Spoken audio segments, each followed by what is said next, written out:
যে কোনো হালাল পেশার লোক সম্মানের পাত্র।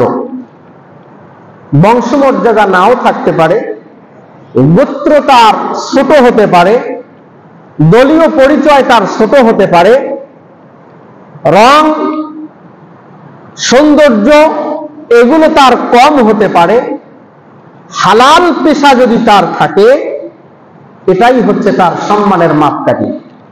এক কথায় পৃথিবীতে যত হালাল পেশাজীবী আছে তারা সম্মানের পাত্র। কোনোভাবেই তাদেরকে ছোট চোখে দেখা বা তাদেরকে অপদস্থ করা, তাদেরকে নিচু মনে করা, এটি কোনোভাবেই বৈধ হবে না। সম্মানের মাপকাঠি হচ্ছে যাদের এই হালাল পেশা আছে, আল্লাহ পাক রব্বুল আলামিন তাদেরকে সম্মান দান করেছেন। প্রিয় উপস্থিতি, প্রতিদিনই আমরা বিভিন্ন মানুষের মুখাপেক্ষি হই। মানুষ যেহেতু স্বয়ং সম্পূর্ণ জাতি নয়, এজন্য বিভিন্ন মানুষের আমরা মুখাপেক্ষি হই, বিভিন্ন মানুষের সাথে আমরা পরিচিত হই। কখনো শ্রমিকের সাথে শ্রমিকের প্রয়োজন আমাদের হয়, কখনো মজুরের প্রয়োজন হয়, কখনো দাস দাসী অর্থাৎ যারা মানুষের বাড়িতে চাকরি করে তাদের প্রয়োজন হয়, কখনো শিক্ষকের প্রয়োজন হয়, কখনো চিকিৎসার প্রয়োজন হয়, কখনো ব্যবসায়ীর প্রয়োজন হয়, কখনো জেলে মাছ ব্যবসায়ীর প্রয়োজন হয়, কখনো দর্জির প্রয়োজন হয়, কখনো তাঁতির প্রয়োজন হয়। কারণ এই প্রত্যেকটা মানুষ একটি সমাজকে সুন্দরভাবে বিনির্মাণ করার জন্য তাদের ভূমিকা আছে। আপনি এককভাবে শুধুমাত্র একটা পেশা দিয়ে আপনি এই সমাজটাকে সুন্দরভাবে বিনির্মাণ করতে পারবেন না। এই সমাজটাকে সুন্দরভাবে বিনির্মাণ করার জন্য প্রত্যেক শ্রেণীর মানুষের ছোটখাটো অবদান আছে, প্রত্যেকটি মানুষের প্রয়োজন আছে। এজন্য প্রত্যেক হালাল ব্যবসায়ী মানুষই হচ্ছে একটি সমাজের কারিগর। একটি সমাজকে সুন্দর করার জন্য এই প্রত্যেক শ্রেণীর মানুষ আমাদের কাছে প্রয়োজন আছে। প্রিয় উপস্থিতি, এই মানুষগুলোকে ইসলাম সর্বোচ্চ মর্যাদা দিয়েছেন। যারা হালাল ভাবে উপার্জন করে ইসলাম তাদেরকে সর্বোচ্চ মর্যাদা দিয়েছেন।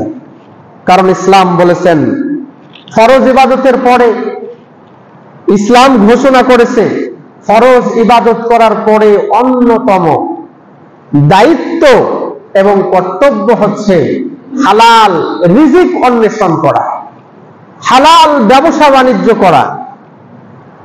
সালাত যেরকম ভাবে আপনার উপর ফরজ, মা বোনদের উপর পর্দা যেরকম ভাবে ফরজ, এই ফরজগুলো আদায় করার পরে আরেকটি ফরজ আপনার উপরে এসে বর্তায়, সেটি হচ্ছে আপনার পরিবারকে পরিচালনা করার জন্য হালাল ভাবে উপার্জন করা।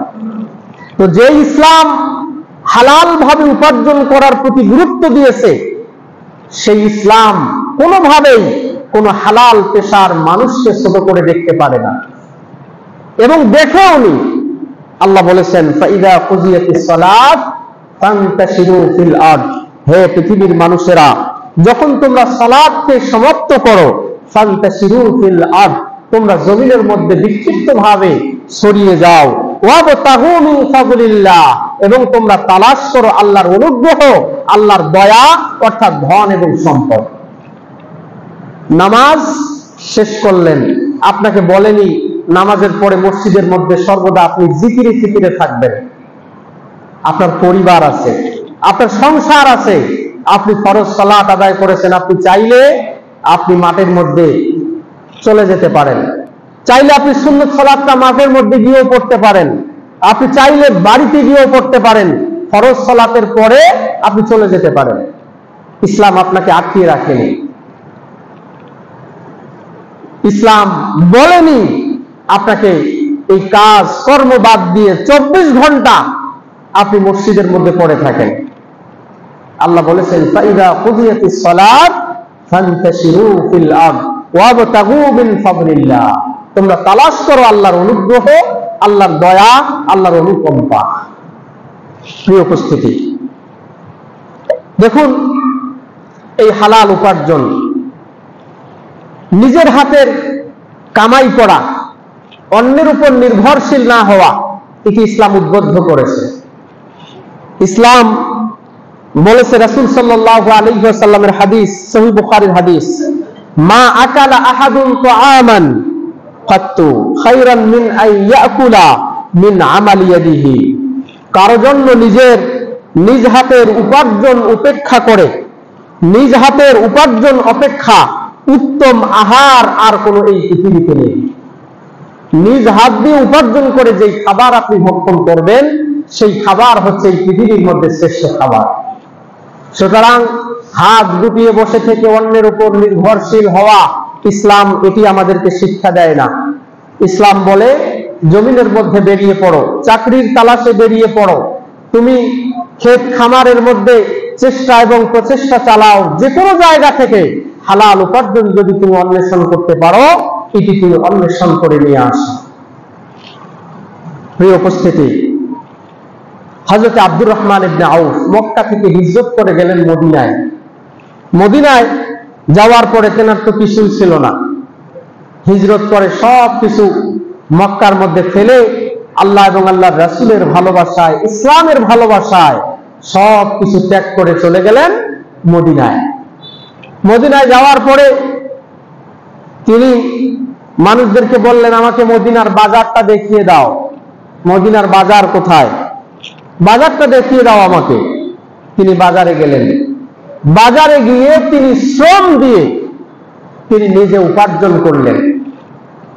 এক সময় এই আব্দুর রহমান ইবনে আউফ তিনি বিশাল বড় ব্যবসায়ীতে আল্লাহ পাক রব্বুল আলামিন তেনাকে রূপান্তরিত করে দিলেন। চেষ্টা থাকতে হবে।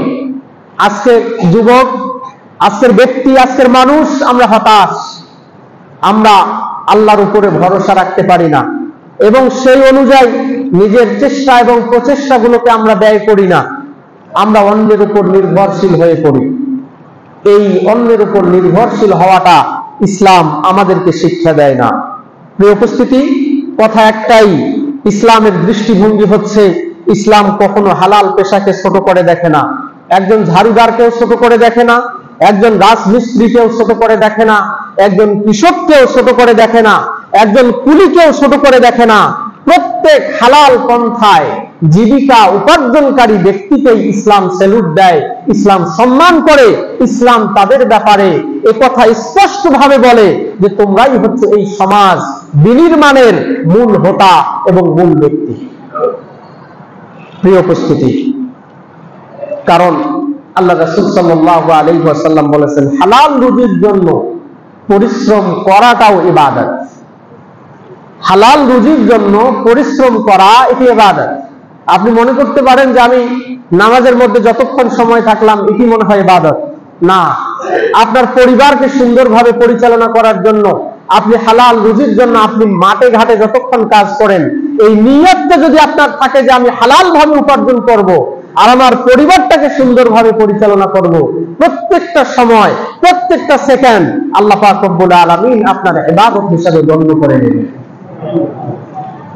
প্রিয় উপস্থিতি, কিন্তু বর্তমান সমাজের মূল ধারণা হচ্ছে, যারা চাকরি করে অফিসে, বড় বড় অফিসে যারা চাকরি করে, সাদা পোশাক যাদের আছে তাদেরকে আমরা সম্মান দেই, অথচ লক্ষ্য করলে দেখা যাবে যে বড় বড় অফিস আদালতে যারা চাকরি করে তারা ঘুষের সাথে জড়িত। আর যারা মাথার ঘাম পায়ে ফেলে হালাল রুজি অন্বেষণ করে, আমরা তাদেরকে তুচ্ছ তাচ্ছিল্য করি। একজন রিক্সা চালক, সে হালাল ভাবে উপার্জন করার চেষ্টা করে, আমরা তাদেরকে তুচ্ছ তাচ্ছিল্য করি।